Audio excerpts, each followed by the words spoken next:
नमस्कार दोस्तों, आप सभी का स्वागत है आपके अपने YouTube channel study with Prabhakar में।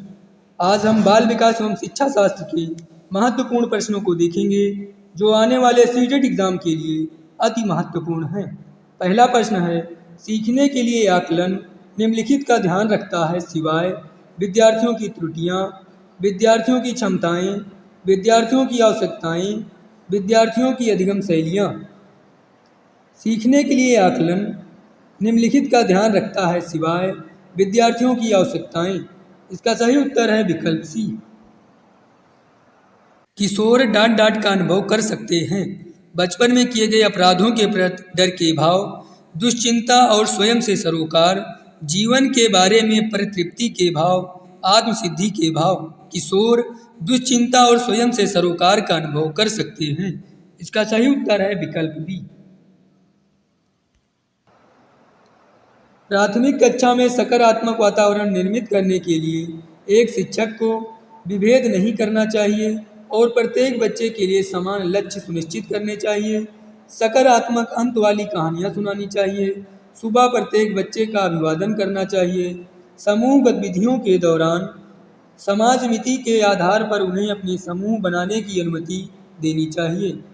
प्राथमिक कक्षा में सकारात्मक वातावरण निर्मित करने के लिए एक शिक्षक को विभेद नहीं करना चाहिए और प्रत्येक बच्चे के लिए समान लक्ष्य सुनिश्चित करने चाहिए। इसका सही उत्तर है विकल्प ए। नर्सरी कक्षा में शुरुआत करने के लिए कौन सी विषय वस्तु सबसे अच्छी है? मेरा विद्यालय, मेरा प्रिय मित्र, मेरा परिवार, मेरा पड़ोस। नर्सरी कक्षा में शुरुआत करने के लिए मेरा परिवार विषय वस्तु सबसे अच्छी है। इसका सही उत्तर है विकल्प सी। वे शिक्षार्थी जो समृद्ध ज्ञान और शैक्षणिक दक्षता की हार्दिक इच्छा प्रदर्शित करते हैं उनके पास होता है कार्य परिहार अभिविन्यास, निष्पादन परिहार अभिविन्यास, निपुणता अभिविन्यास, निष्पादन उपागम अभिविन्यास। इसका सही उत्तर है विकल्प डी, निष्पादन उपागम अभिविन्यास। निम्नलिखित में से कौन सी विशेषता समस्या समाधान उपागम का विशेष चिन्ह है? समस्या कथन में संकेत अंतर्निहित रूप से दिया होता है। समस्या केवल एक सिद्धांत प्रकरण पर आधारित होता है। सही उत्तर प्राप्त करने का सामान्यतः एक उपागम होता है। समस्या मौलिक होती है।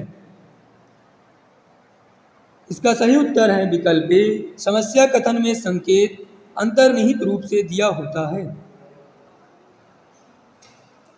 सीखने संबंधी नियोग्यताएं सामान्यतः लड़कियों की तुलना में अधिकतर लड़कों में पाई जाती हैं।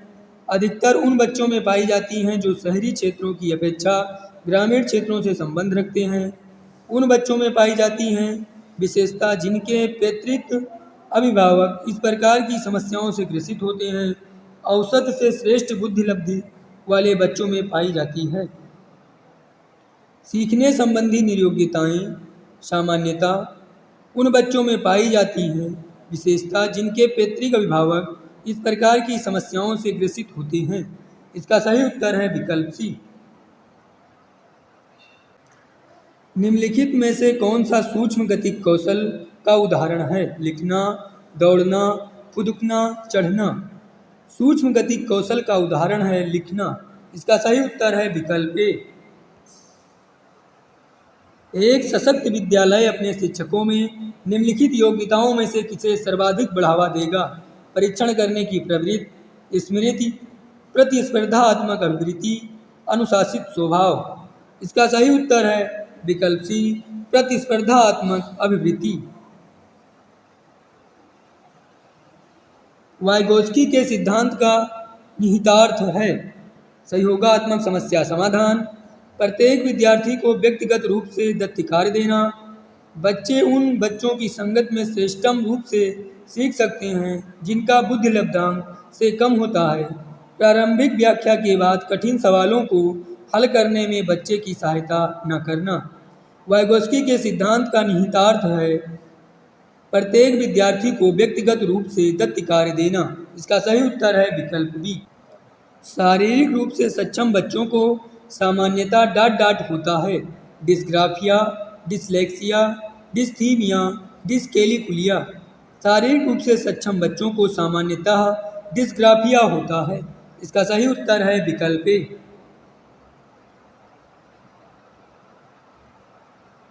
आंशिक पुनर्बलन सतत पुनर्बलन की अपेक्षा कम प्रभावी होता है। वास्तविक कक्षा कक्ष में अनुप्रयुक्त नहीं किया जा सकता। सतत पुनर्बलन की अपेक्षा अधिक प्रभावी होता है। पशुओं को प्रशिक्षित करने में सर्वाधिक कार्य करता है। आंशिक पुनर्बलन सतत पुनर्बलन की अपेक्षा अधिक प्रभावी होता है। इसका सही उत्तर है विकल्प सी। प्रतिभाशाली विद्यार्थी स्वभाव में अंतर्मुखी होते हैं, अपने निर्णयों में आत्मनिर्भर होते हैं, शिक्षकों से स्वतंत्र होते हैं, अपनी आवश्यकताओं को दृढ़तापूर्वक नहीं कह पाते। प्रतिभाशाली विद्यार्थी अपने निर्णयों में आत्मनिर्भर होते हैं। इसका सही उत्तर है विकल्प बी। निम्नलिखित में से कौन सा सीखने के लिए अधिकतम रूप से अभिप्रेरित करता है? लक्ष्यों को प्राप्त करने में व्यक्तिगत संतुष्टि, असफलता से बचने के लिए अभिप्रेरणा, बाह्य कारक, बहुत सरल या कठिन लक्ष्यों का चयन करने की प्रवृत्ति। सीखने के लिए अधिकतम रूप से अभिप्रेरित करता है लक्ष्यों को प्राप्त करने में व्यक्तिगत संतुष्टि। इसका सही उत्तर है विकल्प ए। बुद्धि लब्धि सामान्यता रूप से शैक्षणिक निष्पादन से संबंधित होते हैं। पूर्ण, कम से कम, मध्यम, उच्च। बुद्धि लब्धि सामान्यता उच्च रूप से शैक्षणिक निष्पादन से संबंधित होते हैं। इसका सही उत्तर है विकल्प डी। इसी तरह से हमारे वीडियो प्राप्त करने के लिए हमारे YouTube channel study with Prabhakar को सब्सक्राइब करें और बेल आइकन दबाना ना भूलें।